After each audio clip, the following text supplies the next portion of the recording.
आता पाहूया टॉप 9 मोठ्या बातम्या। काँग्रेसचे नेते सुनील केदारांकडून रोखे घोटाळ्यातील रक्कम वसुली प्रक्रिया सुरू, 150 कोटींपेक्षा जास्त रक्कम। नागपुरातील 5 विधानसभांवर ठाकरे गटाचा दावा, शहरातील पूर्व आणि दक्षिण नागपूर मतदारसंघाची मागणी, ठाकरे गटाचे जिल्हा प्रमुख किशोर कुमेरियांकडून मागणी। मनोरमा खेडकरच्या जामीन अर्जावर आज सुनावणी, मुळशी तालुक्यामधल्या शेतकऱ्याला धमकावल्याप्रकरणी मनोरमा खेडकर विरोधात गुन्हा।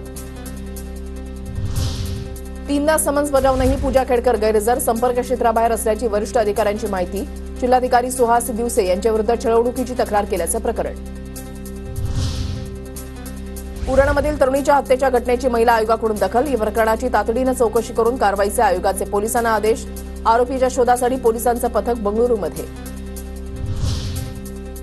यशस्वी शिंदे हत्या प्रकरणातील आरोपींवर कठोर कारवाई करावी, आरोपींवर फास्ट ट्रॅक कोर्टामध्ये खटला चालवावा, खासदार सुप्रिया सुळेंची मागणी। ठाण्याच्या शिळफाटा इथल्या आरोपीला फाशीची शिक्षा व्हावी, हा खटला फास्ट ट्रॅकवर चालवावा, आमदार गणेश नाईक यांची मुख्यमंत्री उपमुख्यमंत्र्यांकडे मागणी। उरणमधील घटना दुर्दैवी, महिला आयोग पोलिसांच्या संपर्कात, आरोपीला फाशीची शिक्षा होईपर्यंत पाठपुरावा करणार, रुपाली साकडकरांची प्रतिक्रिया। शिळफाटा परिसरातील सामूहिक अत्याचार झालेल्या पीडितेच्या घरी आमदार रोहित पवार आणि शशिकांत शिंदेंची सांत्वनपर भेट, फास्ट ट्रॅक कोर्टामध्ये खटला चालवून आरोपींना कठोर शिक्षा व्हावी अशी मागणी।